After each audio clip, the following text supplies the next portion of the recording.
instructions. Thank you for that. And a second aspect would be we're going to just introduce some of the science, the concepts behind this forest conservation and water quality and water resource, the connections.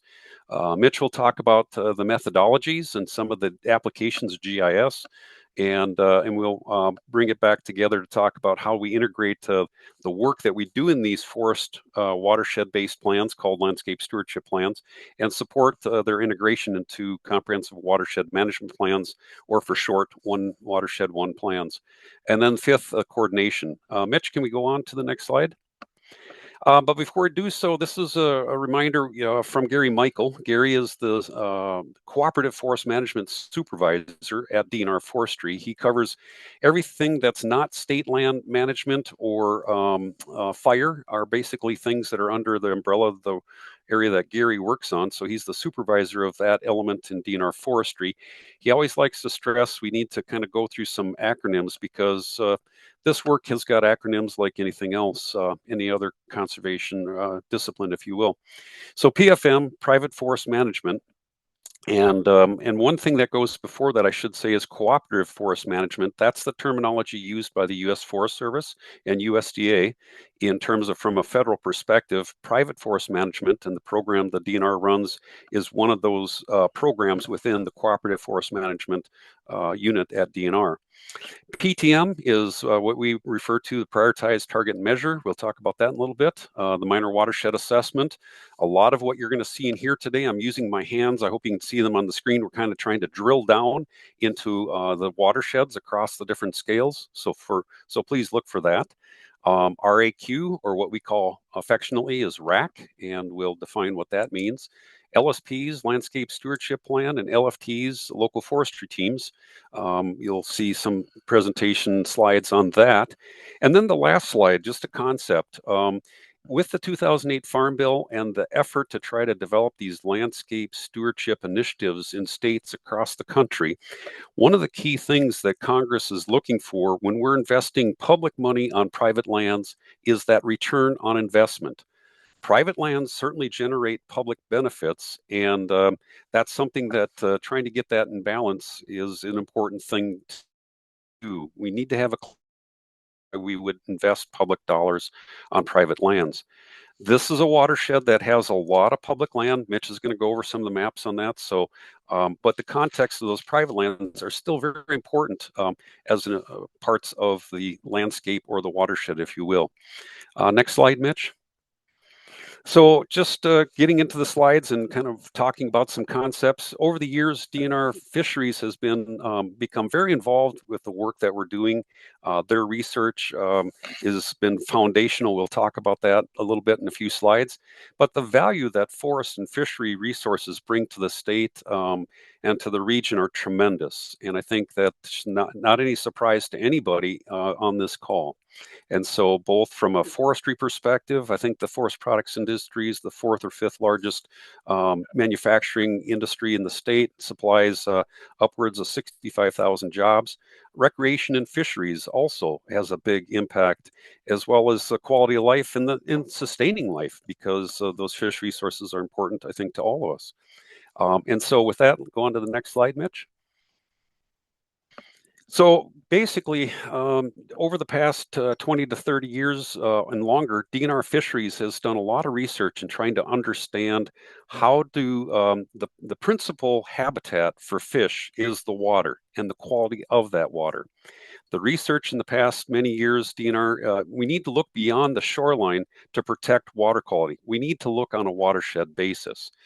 The slide in the middle, or the table in the middle, the little diagram, if you will, is something you're going to see kind of over and over, is the research that DNR Fisheries had done in the past 20, 30 years looking at the quality of water.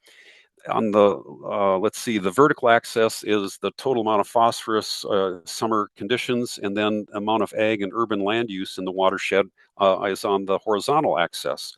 And so when we start to disturb a watershed more than 25%, you can see where that phosphorus really jets up. It really goes off the charts, if you will. And so we're going to keep talking about this, but it does put a big impact on our fish resources. That fish in the upper right-hand corner is that tulipy or cisco. That is a forage fish of real importance to our game fish in Minnesota, and it's a kind of a canary in the coal mine, if you will. Next slide, Mitch. So basically, DNR for fisheries, like a lot of other agencies and programs, have to put together long-range plans. DNR puts together a fish habitat plan to guide the management of the fish resources in the state. It's a part of the process to not only manage those resources and getting us to work together to manage those resources, but it's also a resource to help secure funding, especially from the federal government through the Fish and Wildlife Service. The map in the middle shows the watersheds that have major lakes in the state and where they've done testing or basically the diagram in the lower left-hand corner is illustrating there are about 1,300 lakes where fisheries has tracked that connection between watershed disturbance and phosphorus levels. And when they map those out, there you can kind of see a pattern there that's happening. The watersheds that are dark green in color are those that tend to have higher levels of what we're going to call protection. You're going to hear about that in a few slides. Obviously, boundary waters up in northeast Minnesota, there's a lot of public lands. And those public lands help keep those forests on the landscape. And that's a part of that protection. And as you work your way to the south and the west, you'll see that the land disturbance has really goes off the chart because it's in the prairie and there's a lot of agriculture, and we've taken out that vegetative cover that that helps to protect the surface water and the runoff. So I'm kind of getting ahead of myself here a little bit, but these are elements that help support the development of the fish habitat plan, one watershed, one plans, and landscape stewardship plans. So that's some of the science that goes behind it. Next slide, Mitch. And a key concept that really comes out of this, and this is probably not any rocket science to anybody, but forest lands infiltrate water. And Pete Jacobson's our senior researcher at DNR Fisheries, who's now retired, but these porous forest soils absorb precipitation to deliver clean water through groundwater connections to lakes and streams. And so protecting that forest is protecting the sponge that helps to infiltrate water. Next slide. Forest lands also help to reduce that runoff rate, and it helps to keep that stormwater from transporting as much phosphorus. So those are two fundamental concepts from a water quality perspective, very basic, that are really central to how we pull these landscape stewardship plans together. Next slide, Mitch. So why watershed protection, and why are we looking at these forest lands, and why are private lands important? Well, just a couple of quick numbers to share with people. Today, there are 9 million acres of forest land that are publicly managed, about 8 million acres of private and tribal lands that are in that mix. And basically, that's about 17 million acres of forest. Minnesota covers about 54 million acres. We used to have 32 million acres of forest, and today it's 17. This slide helps to illustrate those private forest lands. They tend to be vulnerable, have more risk towards conversion. And when we convert that land cover from forest, like you saw earlier, we start to get increased runoff, reduced infiltration, increased levels of phosphorus transport, and those put negative impacts on our water quality and increase the quantity. So the risk really is on the right-hand side of that red line, and it's on those private lands that are more subject to conversion. Next slide, Mitch. And that slide's a real important one. Now, taking that forward, and when we start talking about forest land protection, we're trying to figure out geographically an exercise to help us figure out how to apply that 25-75% ratio. So looking in the gray box up on top, because over 25% of a watershed disturbance can cause increased phosphorus concentrations in lakes, therefore, the inverse, if we can protect 75% of that watershed, is going to help protect the water quality in those lakes. The bottom brown box helps to define what we're talking about when we mean protection. And those elements from a geographic spatial mapping consideration would include those elements that you see in that brown box: public waters, public lands, Wetlands, because they're controlled by the Wetland Conservation Act on the private side, those basically are going to stay intact from a vegetative standpoint. We also have some programs like SFI and CRP that provide forest incentives that encourage landowners to keep those lands in a forest land cover. That's our sponge. All 5 of these protection elements, if you will, including conservation easements, are ways that help keep that forest land intact in a given watershed. So this approach that we're presenting to you, and I know I'm going through it fairly quickly, is based on credible science from DNR fisheries and has been supported, as we've seen in other states. These ratios tend to work well for lake-based watersheds. Stream-based watersheds is a little bit different story, and you certainly have a heavily stream-based landscape or watershed in northeast Minnesota and along Lake Superior. Those will be things that we'll be looking at when we do do this plan. So this is an important slide. We can come back to it. I'd encourage you to look at the brochure that we sent out. Tara, I sent you a brochure, I think, last evening. It talks about the pristine forest. Or emailing it too that I sent you privately. Sorry, I'll mute the other lines. But yeah, I do have that, and I have not been able to received an email already. That's something from you. That. Oh, I made it yellow. Sorry. Okay. So when that comes to you privately. Okay, so that one, when you get that little brochure, it's really straightforward. Take a look at it, and it'll help explain some of these fundamental concepts that we're going through on the slides. So Mitch, the next slide. And the next slide, just again, talking about sustainable forest management, that protection doesn't mean that you can't manage. Minnesota has got probably some of the world's best concepts, best management practices, has some of the best structures for helping guiding how we manage forests in a sustainable manner. Decades of work has been done to help build, both on a site level and landscape level, our approaches as to how we manage forests for an array of things, from water quality, soil erosion, to cultural resources and so on. So protection, again, doesn't mean that you can't manage, and it does fall in alignment with the Forest Service's national theme of conserving and managing working forested landscapes. We're finding that's very important, considering, take a look at the fires that we see in the southwestern states and the southern states when you get a drought situation. Managing our vegetation on a watershed basis is important. Next slide, Mitch. So what we're going to try to do here is help link these kind of concepts together between what we're doing in these landscape stewardship plans, so that it can be information and recommendations to support the development of a one watershed, one plan. And as we walk through the upcoming slides, you're going to see how we talk about prioritizing watersheds down to parcels, and then give landowners an array of tools that they can better manage their forests to help us find a way to increase the multiple public and private benefits for a better return on investment of our public dollars on private lands. Next slide, Mitch. And talking a little bit further about landscape stewardship and one watershed, one plans and the integration, I'm going to assume folks on the call are familiar with what GRAPS and RAPS, the groundwater and surface water plans put together by PCA and Department of Health. Those are documents and studies and information recommendations that support the development of one watershed, one plans from the groundwater and surface water perspectives. LSPs, or you could call them FRAPs, are forest resource action plans and strategies to help inform the development of one watershed, one plans, or comprehensive watershed management plans, if you will. And opportunities for the implementation can be done for both on the clean water side, as well as protecting the forested watersheds. So next slide. And pretty soon I'm going to start turning it over to Mitch in terms of talking about the methodology. Before I do, just maybe a couple more slides on what is a landscape stewardship plan. Okay, this is, again, the forestry recommendation type document to support how we approach forest conservation in a one watershed, one plan.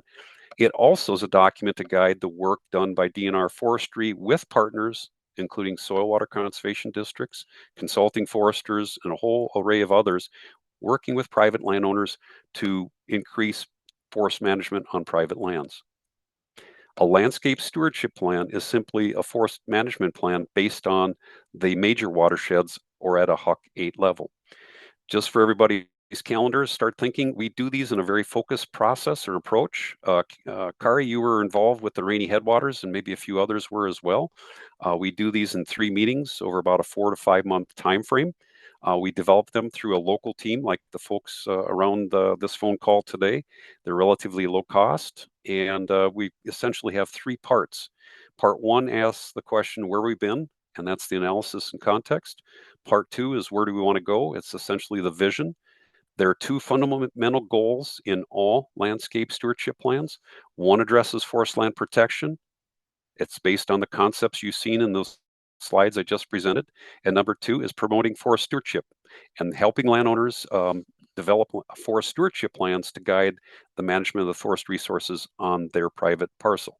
Part 3 then is the how do you make it happen. We put a lot of effort into the third part of these plans, and it really focuses on the coordination to help make more implementation happen. We like to do these landscape stewardship plans in advance of the One Watershed One plans, but Lake Superior North, you developed your plan ahead of the timing that we had for resources to do this LSP, but it still provides good information to your efforts in updating your comprehensive watershed management plan. These LSPs provide good recommendations on how to bring forestry in as a part of the package to help implement your One Watershed One plan. Next slide, Mitch. And I know I'm talking pretty fast here, but hopefully we can, these information items will be useful to you, and we'll have some questions and answers at the end. Mitch, I think I'm going to turn it over to you to talk about the mapping and the methodology. All right, thanks, Lindbergh.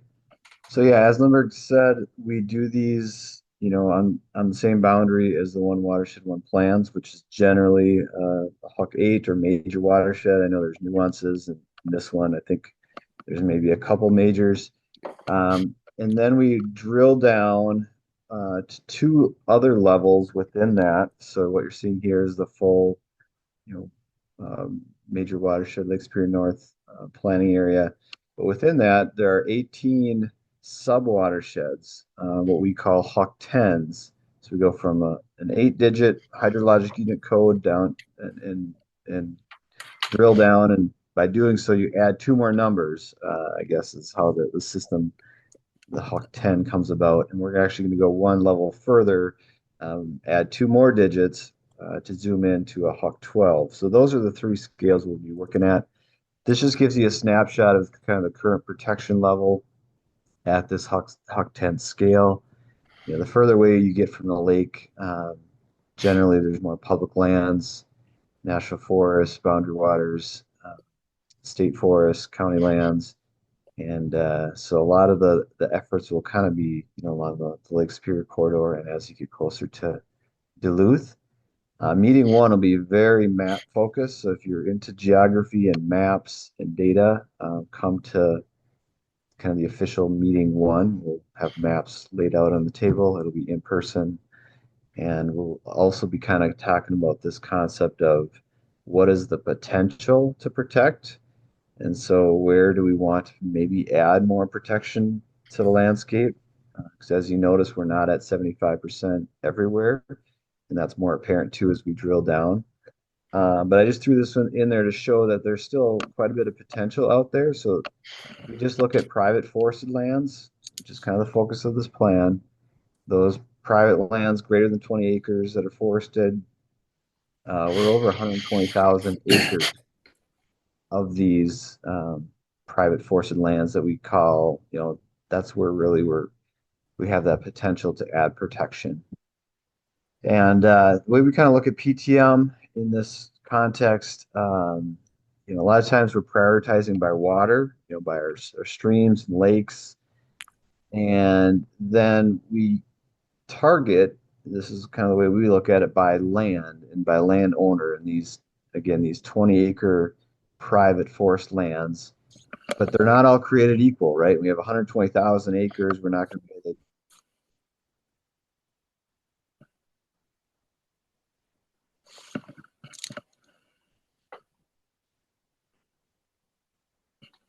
I I don't Did- know if we lost Mitch. Okay. Mitch, we've lost you. I could try. Oh, I think he's moving a little bit. Can you hear me now? Yeah. Got it. Okay. Apologize. It says my internet connection is unstable, so I'm just blame that on the weather, I guess. I don't know. So hopefully, can you still hear me, Lindbergh? Yes. Okay. So I don't know how much that you caught, but I'm just going to keep moving. We're going to talk more about these 20-acre private lands and using RAC to target them.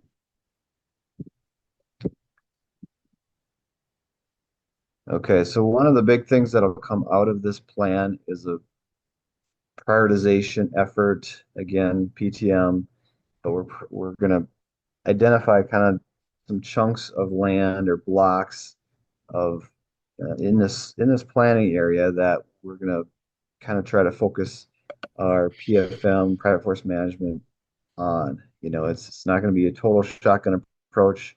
We're going to look at, you know, where the priorities already are from the One Water One plan, and then maybe where the group um, has additional thoughts related to that. So there could be blocks that, like in this case on the left for the rainy headwaters, there's a number of lakes outside of the boundary waters where there's some private lands greater than 20 acres or some important rivers and streams that they wanted to focus on.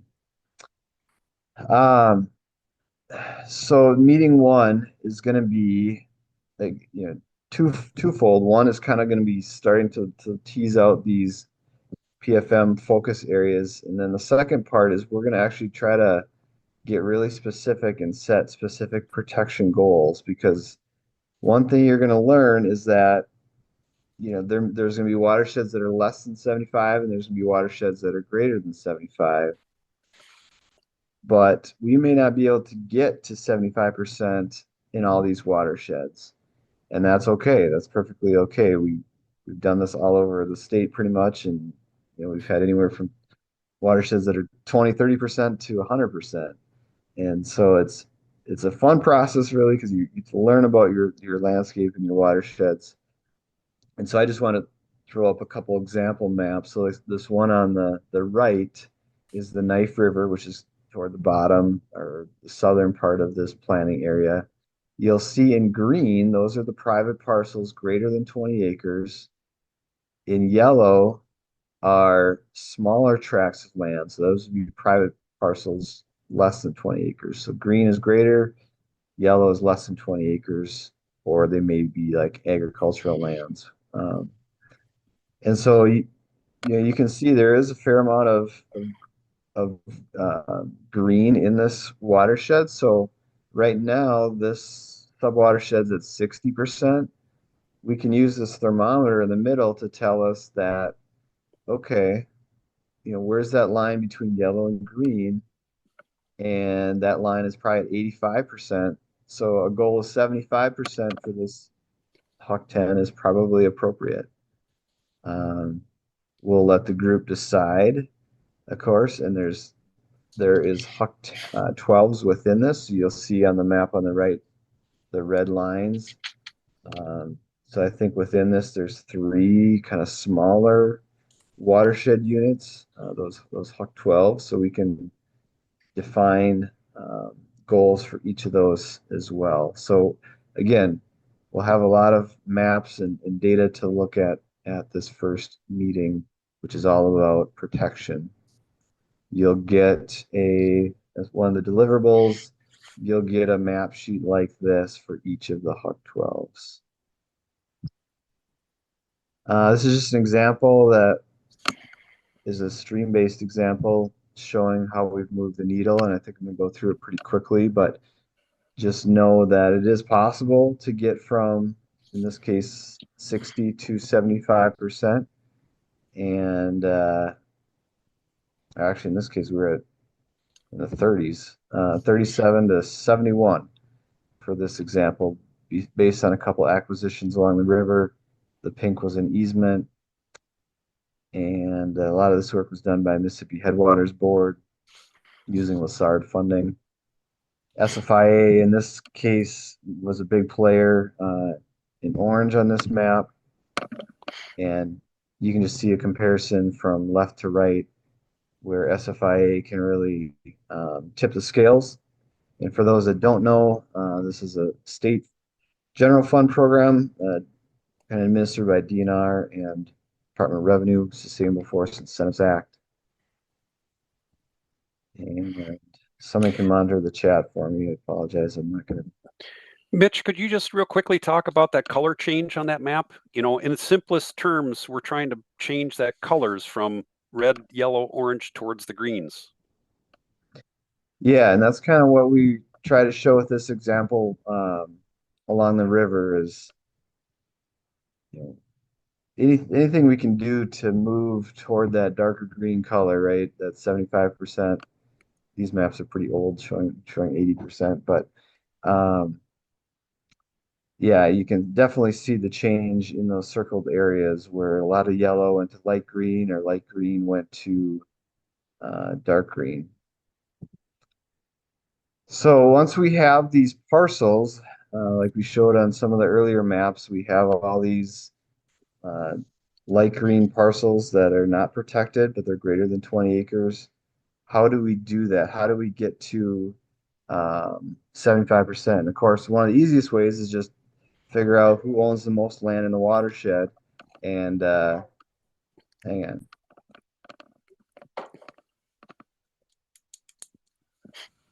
on.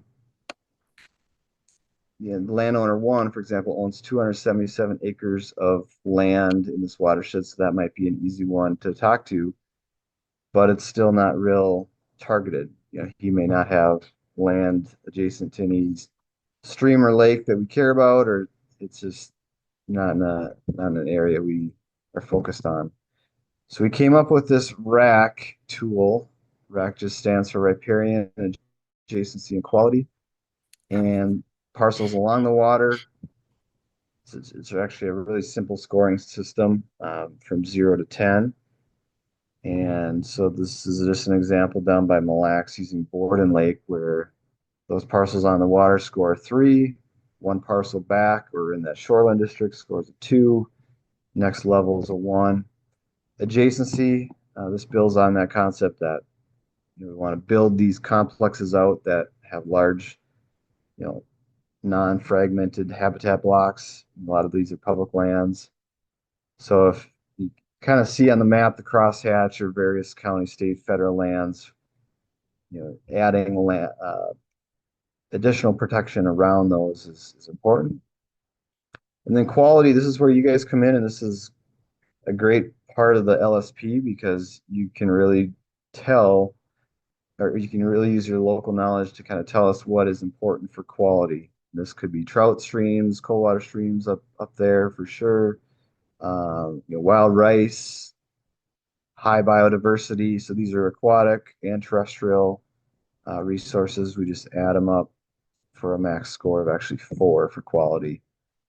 So these rack scores, then we'll have one of the deliverables will be a table of all these private landowners with land values and the rack scores and so on. I think I'm going to skip this.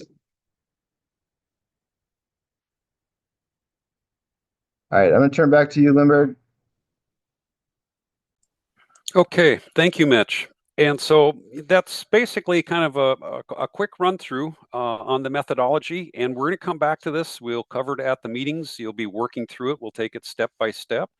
And but it gives you kind of an introduction to how that drilling down through the watersheds down to the parcel, applying the rack scores to help us prioritize that work to make some good rationale, some logical decisions in terms of where do we start working with landowners to invest public dollars to try to maximize those public benefits from a water quality and oftentimes a habitat perspective, to try to make these watersheds be productive in multiple ways. I'd like to say in a sustainable ways.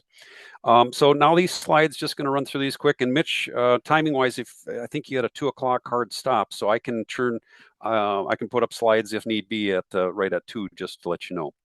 But I'll just run through. There's about 8 or 10 more slides. And this is a slide now as we're going into part 3 of the plan. And how do we help landowners do more sustainable forestry on their lands? This is a toolbox concept that Dan Stewart from Bowser put together. It got published in the 2010 Landscape Stewardship Guide document the Forest Service put together to describe how do we do this all lands landscape stewardship work. This diagram simply is trying to show what are the array of services that partners, that different service providers bring to landowners to manage their lands. On the left-hand side are things that are more general and planning in nature. And as you work from left to right, you'll see things become more intensive and more involved. On the left-hand side, the activities are lower cost, less permanent. And on the right-hand side, those activities, everything from conservation easements or SFI, things like that, they're higher cost and more permanent. But essentially, it's up to the landowners to decide what they would want to do with their land, and from a forest conservation, forest management perspective. And by providing them this menu or smorgasbord of tools, it's up to them to decide what they would like to do. We often find that landowners, as they get more engaged in doing some forest management on their property, they begin to discover those multiple benefits, not only for the public, but also for their own families, for themselves. So we think it's a real good win-win-win approach. And so just looking at those columns on the far left-hand side, general advice and information, those are things that districts provide. Those are things that various service providers give information to private landowners. The second column in the blue box is that specific assistance. And what are we talking there? Forest stewardship plans and, to give guidance, kind of a long-range plan for a landowner, what to do with their property from a forest management perspective. The Improve It box has 2 columns, cost share projects, things like bud capping and planting trees, which, by the way, we'll talk about some funding, federal dollars that are coming to this watershed and in this area of the state.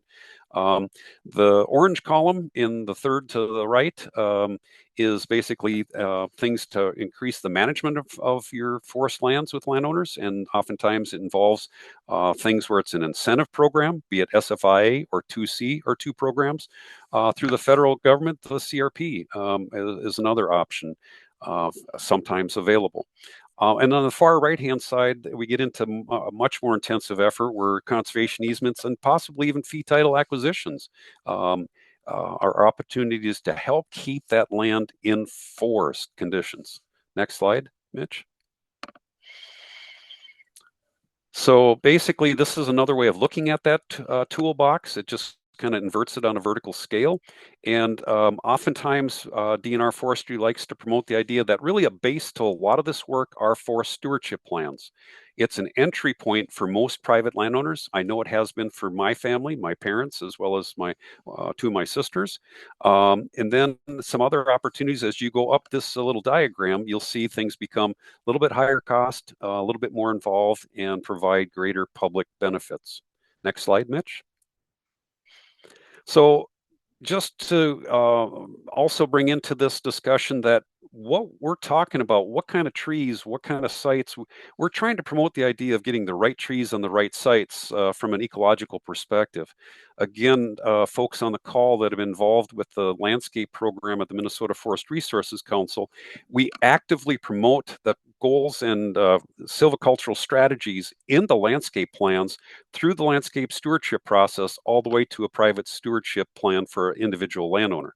So you can see that knowledge flow from left to right, that we definitely want to take advantage or utilize those concepts that a lot of people have been building over the past 20 years. Again, thank you, Tim. Thank you, Mackenzie, and anyone else that's been a part of any of our regional landscape committees in the state. It's a very intentional effort to identify what are the appropriate mix of tree species and plant communities. There's the native plant community framework that's embraced in that process to look at a more sustainable view of what kind of forests want to grow where. And we actively integrate that information into this process. So a heads up on that. Next slide, Mitch. Please also know that when we're looking at doing these landscape plans and the recommendations for what kind of trees for which kind of sites, we're actively utilizing the information from the U.S. Forest Service through the Northern Institute of Applied Climate Science. This was fully integrated into that Northeast Landscape Plan. The concepts from these documents, the document on the left is called the FEVAS, the Minnesota Forest Ecosystem Vulnerability Assessment and Synthesis. A ton of research and information and knowledge brought forward into our regional landscape plans. And then there's more of a toolbox from the Forest Service perspective, the middle document, the FAR, Forest Adaptation Resources Manual, which gives a number of strategies for land managers to make climate-informed decisions about what kind of forests grow where, and to help even advance that use and kind of break it down to very smaller tidbits of information. The document on the right-hand side is a pocket guide at a site level. What are the climate change considerations as to how we manage forests in northern Minnesota? All of these tools are being brought forward into this process and to help private landowners think about climate as they're managing their forests. Next slide. We're going to start talking a little bit about then, who's on this team. Obviously, you've heard everybody on this call for today, but what we're kind of looking for is a broad representation to help bring that all lands perspective into how we're looking at forest resources in this major watershed. Soil water districts, DNR, private industry and consultants, county land departments, tribal representatives, NRCS and Forest Service staff, private landowners. We get a whole array of folks involved in developing these landscape stewardship plans, and we think that's an important way to build these plans. The landscape stewardship planning team, as this process moves through the 3 meetings, once the plan's done, we're going to encourage that there be a creation, as Tara mentioned, a local forestry team, and we can go to the next slide, that basically is then the group that helps coordinate the implementation of this landscape stewardship plan. We don't want this plan to sit on a shelf. We want you to make it a resource that's useful to you all as in your working with private landowners in ways that can help you implement the plan actively over the next 5 to 10 years and beyond. So that covers that slide. Maybe just go on to the next slide. I'm very glad, Jeff, that you're on the call today. This is a diagram that Jeff Rubish invented, and I think it's a very useful thing in terms of helping us think about there's lots of different landowners in different situations and conditions. Different service providers tend to work with different types of landowners. Basically, the triangular shapes, Jeff referred to those as 2 doorsteps. You put them together, you get a rectangular base. For parcels that are smaller, that tend to be in riparian areas where water quality is more of a focus, perhaps it's even a river or stream corridor, typically districts are more and NGOs are more involved with those properties. And so on the right-hand side, larger tracts that are more into the watershed and away from the riparian areas are areas where consultant foresters typically do more work. They're working on timber sales. But yet we all interface with an array of different landowners. One of the things we're trying to do with these local forestry teams is to help build that shared working together with these landowners and encourage, as those yellow arrows show, if there's an opportunity for easements, districts and NGOs tend to do more with easements. Consultants really don't. Districts also, on the other perspective, on timber sales, don't really do those. That's really more of the bread and butter for private consultants. So what we're trying to do is encourage that communication across from both sets of service providers, if you will. So the next slide, just getting down to the home stretch here, there's just a handful more slides. We pulled together local forestry teams to basically work together to talk about how do we focus in key areas. And we'll talk about more of this when we get into the landscape meetings, but also when we convene that first local forestry team after the plan is done. But help you all work together in terms of where we're going to work in targeted areas, priority watersheds and targeted parcels, and do that work to deliver those services in a more effective way, or a PTM-based way. And so we think teamwork's really important. Our next slide, Mitch. What we've developed in Minnesota over the past 20 years has been recognized by the Forest Service as being a really good thing. being able to connect watersheds and the management of those with forest resources, along with wildlife and fish habitat, are things that the Forest Service really greatly appreciates. And so bring together, both at a federal level, tribes, the state, local, NGOs, our lake associations, private sectors with private landowners to deliver these services is a really key thing, what we've been able to help bring together. And the Forest Service really likes this. Next slide, Mitch. This is just kind of getting to the home stretch here. $160 million of funding through the RIM easement program alone is this whole effort of DNR and Bowser and districts and a whole array of others working together.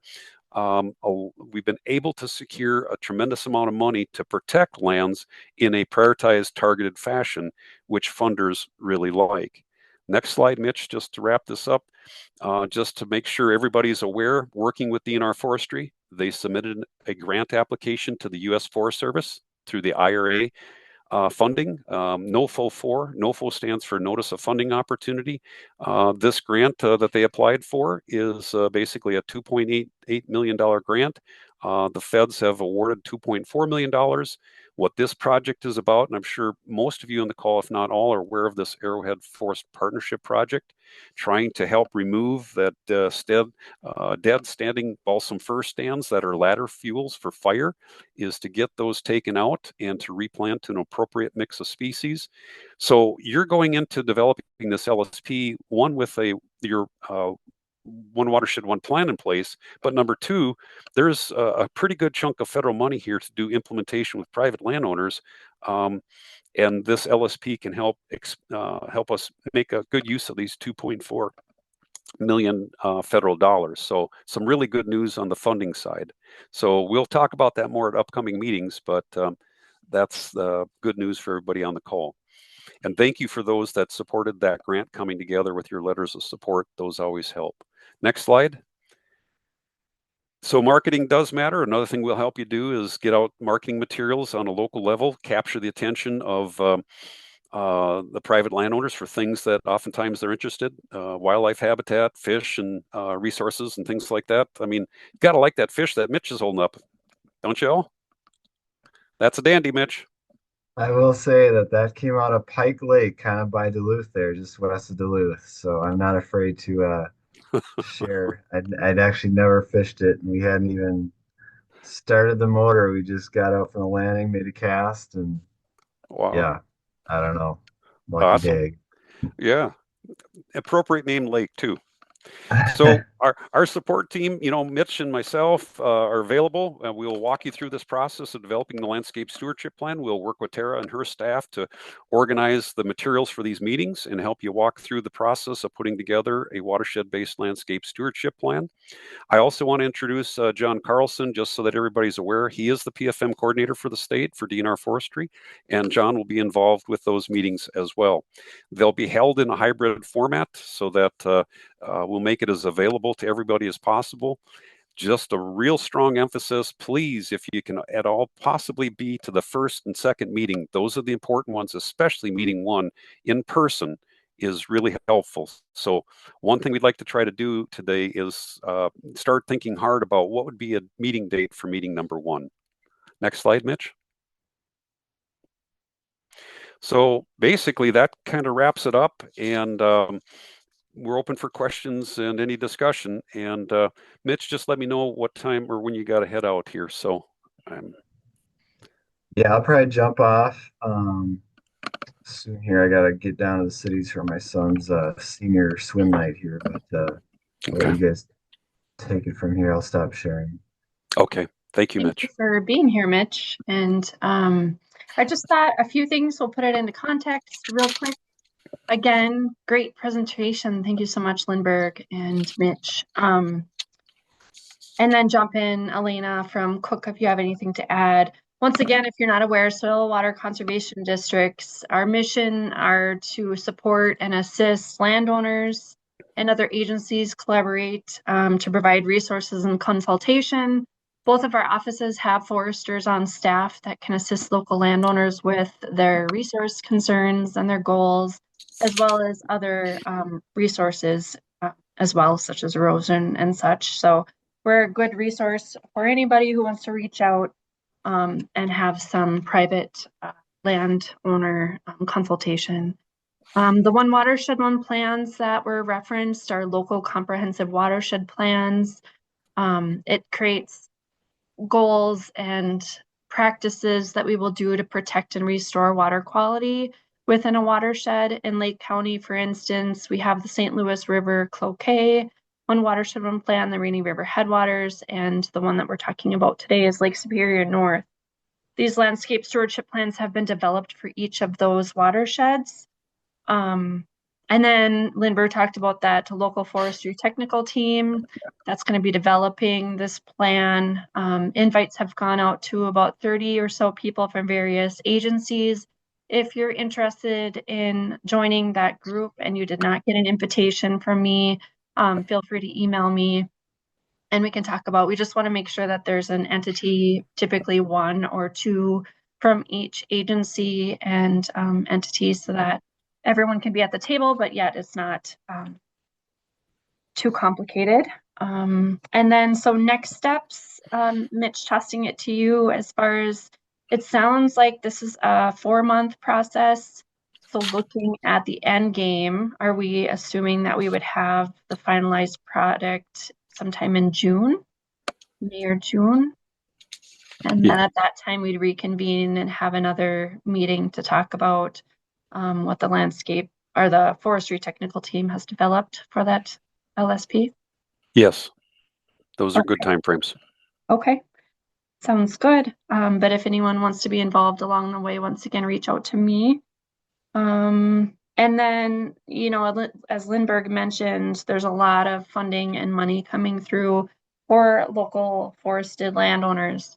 Whether, you know, you want a cost share contract for planting, removing dead and dying spruce and balsam, those type of things, you can reach out to us. For DNR Forestry also has funding available. So between the two of us, as well as Natural Resources Conservation Service, NRCS, so we can be the conduit to get you into whatever program you'd like to do. And within our offices, we also have foresters who write those forest stewardship plans.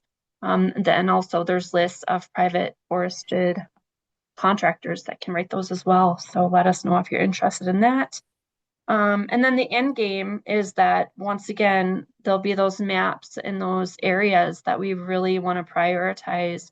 With limited resources, we need to know where the biggest bang for the buck, where we want to protect and restore. So those prioritized areas will be determined, and then we can reach out to landowners, provide additional resources. And as you see, there's a lot of people from Knife River watershed here, so we'd love to coordinate and collaborate with you as well. So yeah, anything from other SWCD staff or Cook that you want to add for context? And then we'll jump into questions. I know we're going a little bit over, so. No, I think Tara, you spoke very well. Thank you also, Lindbergh and Mitch. This was great to hear again.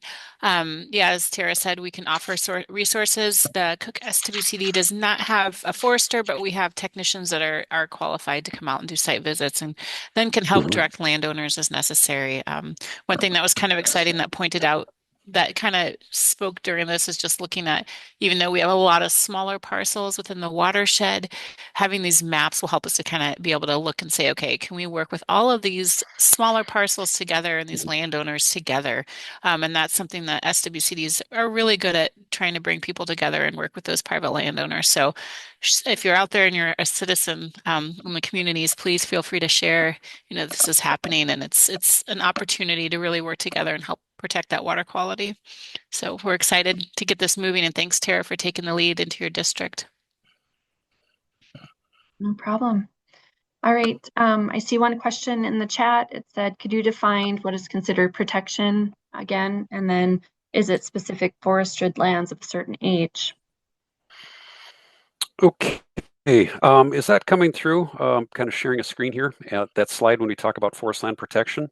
Yep. So if you're looking at a polygon, a watershed, in the mapping, what are those elements or those, how is that land or that surface area being characterized? And so what we use for identifying protection are things where that land cover is not going to be affected in a way that increases in that increased phosphorus transport or increased surface water flow or decrease in groundwater recharge. So those elements include public waters, public land, private wetlands, and then forest incentives and conservation easements. And we'll definitely go over this again. Thank you for asking that question, Matt, from a land cover perspective. That's kind of the starting point. Forest lands of certain age is a more detailed, drilled down thing, and we'll talk about that a little bit too. Tara, if it's okay, maybe I'd go on to Dean's question about, how do we take into account the climate change effects and species selection? Well, one of the things, Dean, that we bring into the landscape stewardship process is that NPC, native plant community mapping work that we did back with the Forest Resources Council. And so those NPC plant systems and communities and classes, systems and classes, that information from the research experts is brought forward into and made available to the service providers so that when one is developing a forest stewardship plan for an individual landowner, that information is readily available. We've kind of taken stuff from the Northeast Landscape Plan and boiled it down to a one-page checklist so that the practitioners can more quickly gather that information about a given site and the stands within those sites and help a landowner apply that climate change knowledge, including the tree species selections. And so there's a lot more depth on the whole silvicultural side that is we're making available, but there's a ton of information there. The concepts and the connection points are all made available, and then that happens, with the practitioners, with the landowners down the road. But we definitely take all that into consideration. Good questions, guys. Yeah, thank you. Does anyone else have a question? You can either put it in the chat, unmute, and ask whatever works for you.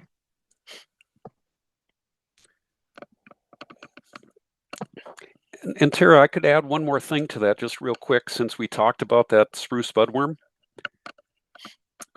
As those different species and invasive issues come about and those things get mapped out, and another could be black ash because of EAB. Luckily we got some darn good cold weather to kill some of those bugs, but that's not always, they're going to continue to expand, most likely, obvious.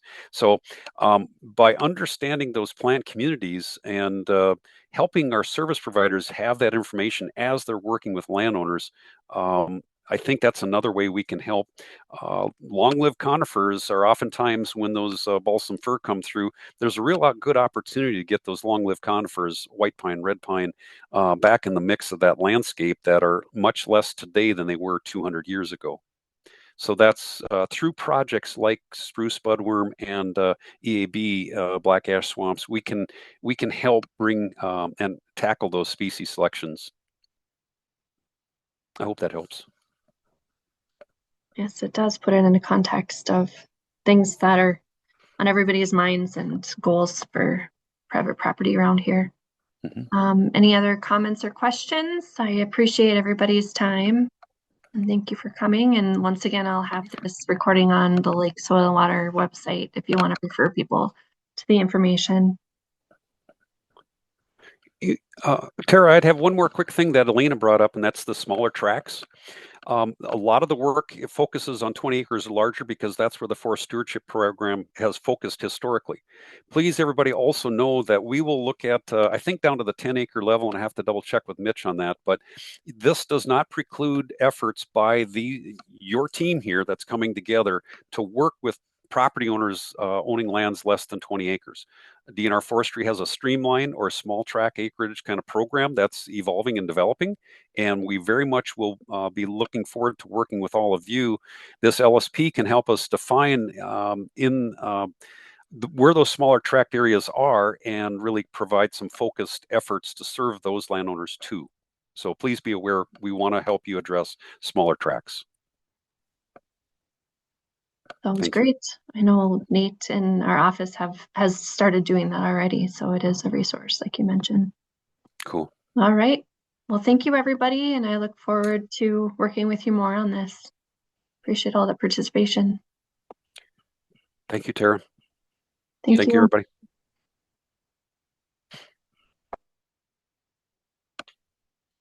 Take care, folks.